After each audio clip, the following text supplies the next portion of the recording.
السلام علیکم۔ دو چیزیں ہیں زندگی میں، اگر دو چیزیں انسان یہ پکڑ لے تو باقی چیزیں کھینچی چلی آتی ہیں خود بخود، اور بعض کے لیے کوشش کرنی پڑتی ہے، لیکن یہ دو چیزیں ضروری ہیں۔ سب سے پہلی چیز تو ہے آپ کی صحت۔ اپنی صحت پہ توجہ دیں، دن رات دیں، جو بھی کوئی صحت کے بارے میں۔ صحت میں دو چیزیں آتی ہیں، جسمانی صحت ہوگی، روحانی صحت ہوگی۔ ایک صحت جس سے آپ ورزش کرتے ہیں، آپ کثرت کرتے ہیں، آپ جم اور بھاگ دوڑ کرتے ہیں، اور دوسری آپ کی خوراک کیا ہے۔ دو چیزیں ہیں، کام اور خوراک۔ آپ جسم میں کیا ڈالتے ہیں اور آپ جسم سے کیا کام لیتے ہیں۔ ایسے ہی ہے نا، جیسے کوئی چیز پٹرول گاڑی میں ڈالا جائے اور پھر اس کو دوڑایا جائے، تو دونوں استعمال کی چیزیں ہیں۔ خوراک استعمال کرنی اور محنت استعمال کرنی۔ جو بندہ خالی بیٹھا کھا رہا ہے کوئی فائدہ نہیں، وہ اپنا نقصان کر رہا ہے، اور جو بندہ خالی سیڑھیاں چڑھتا جا رہا ہے، بھاگا جا رہا ہے اور 22 میل چل ہی جا رہا ہے اور کھا نہیں رہا، صحیح خوراک نہیں کھا رہا، تو وہ بھی اپنا ہی نقصان کر رہا ہے۔ تو اپنا نقصان نہ کریں، اپنی طرف توجہ دیں، خود پر کام کریں، اپنے دل دماغ پر کام کریں۔ جو چیز آپ کے دماغ کو اچھی ہو، جو آپ کے دماغ کے لیے بہترین ہو، وہ چیز خریدیں، استعمال کریں، اور جو آپ کے پیٹ میں، آپ کے بدن میں، آپ کے جسم کے نظام کو بہتر کرے، وہ چیز آپ کھائیں پئیں اور اچھا پہنیں۔ اور اسی طرح پھر روزی کا ہے دوسرا، کہ روزی کیسے حاصل کریں۔ روزی کے لیے بھی بہترین آپ دیکھیں، آپ پہلے سے آپ کا کیا ہے، جو کچھ ہے اس کو بہتر کریں۔ اگر بہترین ہے تو شکر کریں، اگر نہیں ہے تو اس کو دن رات کوشش کریں۔ آج کل تو ایسی وقت تبدیلیاں آ گئی ہیں، ایسی کلا بازیاں ہیں کہ بندہ 2-4 انگلیاں مارتا ہے، کئی ہزار ڈالر کما لیتا ہے، اور دوسرا بندہ صبح سے سائیکل چلا رہا ہے، اخبار دے رہا ہے، ٹریکٹر چلا رہا ہے، ہل چلا رہا ہے، یا سڑکوں پہ جھاڑو دے رہا ہے، وہ بھی انسان ہے، وہ بھی ہم لوگوں میں سے ہی ہیں۔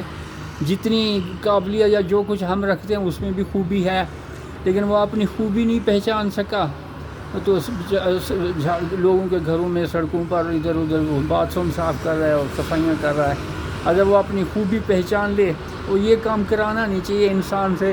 روبوٹ آ گئے، اب تو روبوٹ یہ کام کریں، مشینیں یہ کام کریں، انسانوں سے یہ کام نہیں کرانے چاہیے۔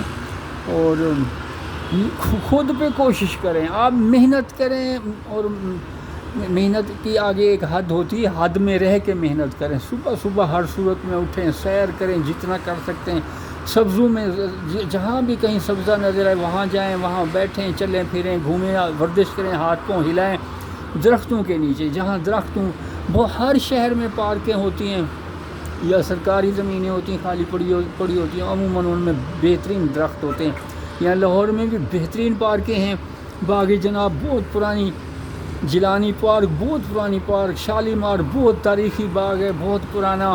اسی طرح یہ گلبرگ میں ہیں چھوٹی چھوٹی پارکیں تو بہت بنی ہوئی ہیں۔ جیلانی پارک بہترین ہے، یہ GR1 میں جو ہے کمال کی ہے۔ پہلے ریس کورس تھا، گھوڑے دوڑتے تھے، لیکن جنرل جیلانی صاحب نے اس میں بدل دیا، ریس کورس کو دوسری طرف لے کے بڑا اچھا کیا، بہت پیاری پارک ہے۔ وہاں ورزش کی بھی فری سہولت موجود ہے، جم بنائے ہوئے ہیں۔ اس طرح ماڈل ٹاؤن ہے، نواز شریف پارک ہے، ڈیفنس نے اپنی ڈھیر ساری بنائی ہوئی ہیں، بحریہ ٹاؤن میں پارکیں ہیں۔ گھروں میں بند نہ رہیں، سائنس منع کر رہی ہے، ماڈرن سائنس سختی سے منع کر رہی ہے۔ پرانے لوگوں کو ضرورت نہیں تھی، اس لیے وہ یہ چیز بولتے نہیں۔ پرانے تو ایک گھر ہوتا تھا اور چاروں طرف سے جنگل یا سبزہ یا کھیت ہوتے تھے، اور کوئی چیز ہوتی نہیں، ٹریکٹر نہیں تھے، سائیکل تک نہیں تھی۔ تو یہ اب جب آلودگی آئی ہے، یہ چنگچی آئے ہیں، رکشے آئے ہیں، بسیں آئے ہیں، دیکھیں جو بھی چیز کسی انجن سے چل رہی ہے وہ باہر جو گند نکال رہی ہے۔ ہمارے جانور بھی یہی کرتے تھے، جو بھی انسان یا حیوان ہیں وہ جو کچھ کھاتے ہیں وہ واپس نکالتے ہیں، لیکن وہ قدرت کا نظام ہے، وہ اسی زمین میں فٹ ہو جاتا ہے اور وہ بہتری ہوتی ہے، نقصان نہیں ہوتا۔ لیکن جو ہم نے انسانوں نے مل کے یہ چیزیں بنائی ہیں، یہ بسیں بھاگی جا رہی ہیں، آسمان ہوائی جہازوں سے بھرا ہوا ہے، یہ سارا جو کچھ بھی ہے یہ ایک پسٹن ایک دفعہ اوپر ہوتا ہے تو یہ دھواں نکالنا ہے اس نے۔ ہمیں نظر آتا ہے، بعض دفعہ نہیں نظر آتا، اکثر نہیں نظر آتا، یہ لوگ چھپاتے ہیں تاکہ نظر نہ آئے گا، ہم شور مچائیں گے پھر۔ اور عموماً یہ جب سے یہ دھوئیں والی چیزیں آئی ہیں اور یہ زہر جو کہ زہر خالص بھرا ہوا ہے، تب سے یہ ہر پٹرول پمپ کو گرین سبزہ بنا دیا، لکھ دیا یہ گرین ہے، سرسبز پٹرول. اور ایسی جو کھاد ہے اس کا بھی، حالانکہ فصلوں کو سب سے زیادہ چیز تباہ کرنے والی کھاد ہے، اس کو بھی سرسبز نشان دے دیتے ہیں. جہاں بھی آپ کوئی سرسبز نشان دیکھیں چونک جائیں، دھیان رکھیں یہاں کوئی خطرہ تو نہیں ہے. اگر خطرہ ہوں تو اس چیز سے بھاگ کھڑے ہوں. ہر پٹرول پمپ خطرہ ہے، ہر انجن جس میں بھی کوئی چیز ہے، معمولی سے معمولی چیز بھی ہے جو آپ انسانی ہاتھ سے یا ہوا سے یا خود بخود انسانی دھوپ سے کچھ نہیں چل رہی ہے، تو وہ اس کا مطلب وہ پولوشن، وہ آلودگی، وہ زہر پھیلا رہی ہے. اس سے بچیں، اس سے دور رہیں. یہ جگہ جگہ انہوں نے ٹاور لگا دیے ہیں، جگہ جگہ یہ موبائل والوں نے لگائے ہوئے ہیں، دوسرے بجلی کے لگائے ہوئے ہیں. وہ سارے زہر پھیلا رہے ہیں. ریڈیشن ہوتی ہے وہ پھیلا رہے ہیں جس سے بیماریاں پھیل رہی ہیں. جلد کی بیماری، جلد کی کیا، ساری جلد ہمارے اندر کوئی لوہے کی چیز رکھی ہوئی ہے جو اگر جلد کو کچھ نہیں ہوتا تو اندر والی چیز صحیح رہے گی. جو چیز جلد کو خراب کرتی ہے وہ اندر بھی خرابی پیدا کرتی ہے. تو ان سے دور ہیں. جہاں کہیں بجلی کا کھمبا دیکھیں، بہت سستے گھر مل جاتے ہیں جن کے اوپر سے بجلی کی تاریں بڑی بڑی ہو، 22,000 تو 2200 پتہ نہیں کتنے کیوی شیوی جا رہی ہوتی ہیں. ان تاروں سے دور رہیں. ان کے نیچے ہرگز گرمیوں میں نہ سوئیں. یہ ہمارا رواج پڑ گیا ہے. پیسے ہوتے نہیں ہیں، جو بجلی اور بڑی بڑی کھمبے جا رہے ہیں، وہ ایک شہر سے دوسرے شہر کو، کراچی تک جاتے ہیں اور پشاور تک.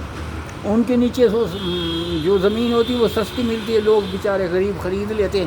اور پھر ان کے بچے اور خود بھی بجلی کا مسئلہ ہوتا ہے، وہ چھت پہ ہی سوئے رہتے ہیں. جو 12 6 گھنٹے 8 گھنٹے وہ بجلی کے نیچے وہ سوئیں گے تو ظاہر ہے ان کی صحت ہو ہی نہیں سکتی. وہ بھی کچرا پھر رہا ہوتا ہے. ایک ملک کے لیے بھی تو، اپنے لیے بھی تو، دوسروں کے لیے بھی ایک عذاب ہے. آپ اپنے اوپر توجہ دیں، اپنی صحت پہ، اپنے کاروبار پہ. اگر یہ 2 چیزیں آپ نے ٹھیک کر لی تو آپ نے زندگی کا مقصد حاصل کر لیا. اس پہ لگے رہے. اس سے زیادہ کچھ ہو سکتا ہے تو اور اچھی بات ہے، نہیں تو ان پہ فوری طور پہ عمل کریں. صبح و شام زیادہ سے زیادہ دیکھیں، دور دور تک دیکھیں. ہم تھوڑے چھوٹے کمرے میں سارا دن ہم ان میں بند رہتے ہیں. ہمارے دفتر ہوتے ہیں تو وہ بھی کمرے میں آ کے کوئی بیٹھ گیا، سارا دن وہاں بیٹھا ہوا ہے 8 گھنٹے. گھروں میں بھی یہی حال ہے. کھلی جگہوں پہ رہیں. جیسے ہی کوئی موقع ملے، چھٹی ملے تو یہ نہیں ہے کہ گھر جا کے سو جائیں. کچھ آپ گھنٹہ 2 گھنٹے کھلی جگہ پہ گزاریں، چھت پہ چڑھ جائیں اگر ہے تو. اب تو چھتیں بھی کرائے پہ دی ہوئی ہیں. 16 منزلے مکان ہو گئے. بندہ باہر کچھ چیز دیکھ نہیں سکتا، نہ آسمان دیکھ سکتا ہے، نہ کھلی جگہ دیکھ سکتا ہے. بہرحال کوشش کریں، انسان کوشش کرے تو ضرور کچھ فائدہ ہوتا ہے. میری دعا ہے اللہ آپ کو فائدہ دے اور آپ اپنے ان مقصد میں کامیاب ہو. بہت شکریہ. اللہ حافظ.